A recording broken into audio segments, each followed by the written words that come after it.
शेतकरी मित्रांनो, कांदा पिकाचं उत्पादन घेत असताना कांदा पिकामध्ये आपल्याला कांद्याचा पिवळेपणा ही एक फार मोठी समस्या आपल्याला जाणवत असते.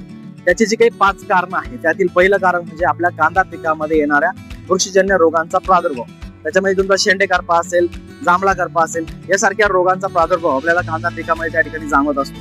त्यासोबतच मित्रांनो, कांद्याच्या गाभ्यामध्ये तयार होणारा थ्रिप्स तुमची पात जी आहे कांद्याची ती आतल्या बाजूला खरवडून त्या ठिकाणी चाटत असतो आणि त्यातून आपली कांद्याची पात ही आपल्याला आतल्या बाजूला पिवळी पडलेली आपल्याला त्या ठिकाणी दिसत असते. मित्रांनो, यासोबतच आपण जर बघितलं तर बऱ्याच वेळेस स्वच्छ सूर्यप्रकाश असताना देखील आपल्या कांद्याच्या पाती या त्या ठिकाणी शेंड्याच्या बाजूने त्या ठिकाणी पिवळे पडलेले दिसत असतात. अशा वेळेस आपल्या कांदा पिकामध्ये झिंक या अन्नद्रव्याची कमतरता त्या ठिकाणी असते आणि अशा वेळेस शेंडेकारपा आपल्याला त्या ठिकाणी दिसत असतो. झिंकच्या कमतरतेनंतर आपल्या बऱ्याच वेळेस जर आपण बघितलं तर ढगाळ वातावरण असतं आणि आपल्या कांदा पिकामध्ये त्या ठिकाणी हरितद्रव्याचं प्रमाण त्या ठिकाणी तयार होत नाही, हरितद्रव्य त्या ठिकाणी तयार होत नाही, म्हणजेच तुमचा सूर्यप्रकाश आपल्या पिकांना त्या ठिकाणी मिळत नाही. अशा वेळेस आपल्याला त्या ठिकाणी चिलेटेड मॅग्नेशियम 1 ग्रॅम प्रति लिटर या प्रमाणामध्ये फवारणी घेणं अत्यंत महत्वाचं आहे.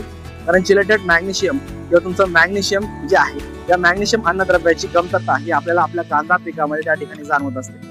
मित्रांनो, त्यासोबतच शेवटचं 5वं कारण जर आपण बघितलं तर बऱ्याच वेळेस काय होतं की सेंटरची पात, कांद्याची सेंटरची जी काही पात आहे ती आपल्याला पिवळी पडलेली त्या ठिकाणी दिसून येते, बाकीच्या पाती आपल्या हिरव्या असतात. अशा वेळेस आपल्या कांदा पिकामध्ये त्या ठिकाणी फेरस या सूक्ष्म अन्नद्रव्याची कमतरता आपल्या पिकामध्ये त्या ठिकाणी जाणवत असते. मित्रांनो, या फेरसचा जर आपण विचार केला तर बऱ्याच वेळेस काय होतं की जमिनीतील असणारे अन्नद्रव्याचा पुरवठा सुद्धा आपल्या पिकाला त्या ठिकाणी होताना दिसत नाही, पिकाची वाढ खुंटलेली असते आणि त्यात म्हणजेच आपल्या कांदा पिकामध्ये त्या ठिकाणी फेरस या मूलद्रव्याची त्या ठिकाणी नितांत आपल्याला गरज त्या ठिकाणी असते. मित्रांनो, ही फेरसची गरज भरून काढण्यासाठी आपल्याला सगळ्यात महत्वाचं म्हणजे जी काही फवारणी आपण त्या ठिकाणी घेणार आहोत त्याच्यामध्ये तुमचं कीटकनाशक असेल, बुरशीनाशक असेल, या फवारणी सोबत आपल्याला त्या ठिकाणी चिलेटेड फेरस अर्धा ते 1 ग्रॅम प्रति लिटर या प्रमाणामध्ये घेणं हे अत्यंत महत्वाचं आहे.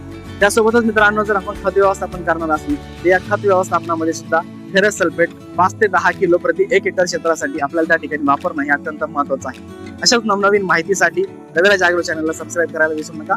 धन्यवाद.